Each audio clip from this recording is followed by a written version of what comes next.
Anubis. Okay, in fact, there's 3 Anubises. Let me slide out the way.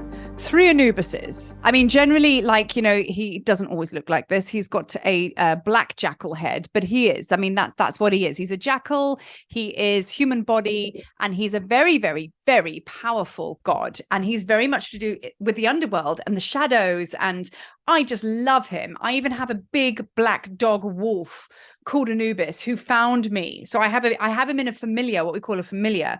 He's very, very, very much part of my immediate gods and goddesses and sort of like golden council of light, if you like. He's on the top board. Now Anubis.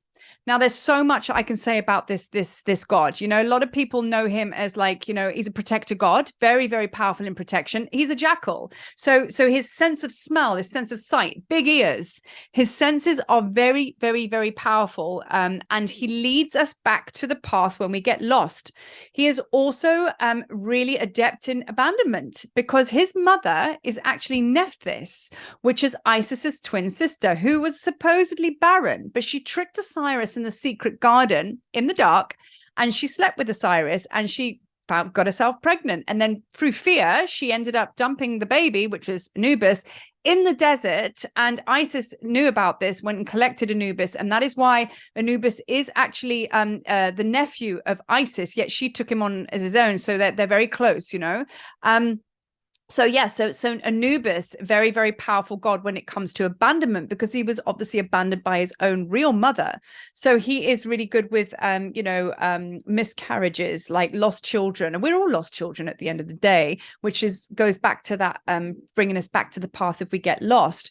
Like I say, he's got a very powerful snout, so he can actually sniff out the truth, and I don't go anywhere without him. Like, he is around me all the time. Now, I did some channels with him long time ago, and he brought through for me the golden pyramid of protection. So this is just my personal, you won't find this in textbooks, this is just my channel. When I work with Anubis, I call in the golden pyramid protection, and I put the peak of the gold right at one point here, and then a point 1, 2, 3, 4, and then I join them up as gold energies, to make a pyramid around me.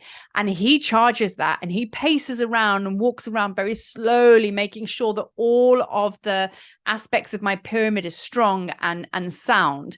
Now, if you want to go to one next level with Anubis, you can actually, so that peak is above your head, you can actually bring him in on a deeper level now, and bring in another pyramid, golden pyramid, with the point facing down. So essentially you're activating your macabre, which he can assist you in doing, which is highly protective as well. So that's just various ways you can work with Anubis. So protector god deluxe, he's amazing. Now there are so many different ways you can work with him, because there is the understanding of like his Egyptian understanding. He was the god of mummification, very, very much like his father, all about death, all about going into the shadow and that kind of thing, prepares the body for its journey to the afterlife. So think about that on an energetic level. So you're working with Osiris, so you know what I mean, his father, and then you've got Anubis, and they're preparing you to kind of like let go of the old and go into the new. So like Anubis will balm the body and prepare the body, in the sacred rites and everything like that. So imagine how he can hold space for you while you prepare yourself moving from one realm to another.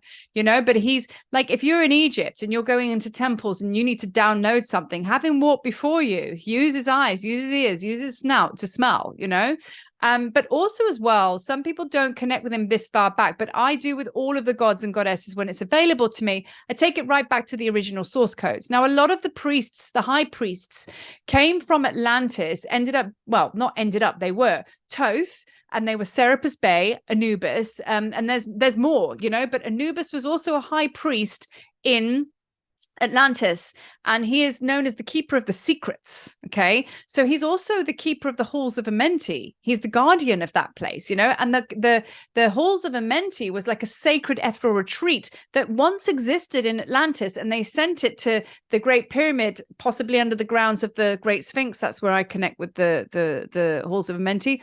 And also Serapis Bey sent his ascension temple and his ascension flame from Atlantis to above the Luxor temple in Egypt, just by the Nile. So you see, there's all of this like deep lineage that goes beyond Egypt. So I do connect with Anubis a lot to do with the keeper of the secrets, you know. So and that's a slightly different vibration, just as powerful. But again, the only way that I access that is just by channeling and sitting with Anubis and having him show me where to go and what I needed to access for my highest my highest potential in what I was doing in that time. And he took me all the way back to Atlantis. So don't be surprised when you work with these gods and goddesses that you get taken back to such places. And also, it's like anything, we're all pretty adept at channeling in this group or in these groups. Everybody I work with has got a good thing going on. We've been doing this for a while. We all know that, like, you know, once we tap into a god and goddess, we could be sent to somewhere, I don't know, the Himalayas when it's snowing. So we kind of like get out of that mindset that it's always going to be in a sandy temple in Egypt. It's not. I've been taken so many places by Anubis where I'm like, what are we doing here? So once we get the mind to just chill out a little bit, open your heart, and he will be able to then show you your secrets that you're holding within. Because if we have this construct in mind where we're like, right, well, we've got to go to Egypt, this is where we're at, the Nile, blah, blah, blah.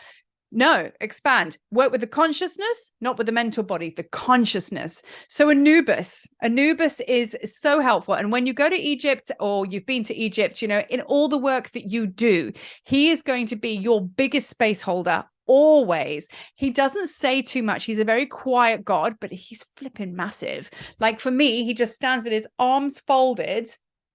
And I'm very chatty. So when I talk to him and I'm like, blah, blah, blah, he doesn't say an awful lot. He's very, very quiet, but he's just staunch. But he never, ever, ever is away from my side. And like equally so, like my wolf dog, same thing. He's Anubis, you know, he's such a powerful protector. So you'll find Anubis that pop up in all sorts of ways. Maybe you'll get a dog. Do you know what I mean? Just like whatever, but he will show himself to be present in more ways than one, not just Egypt. So this is Anubis.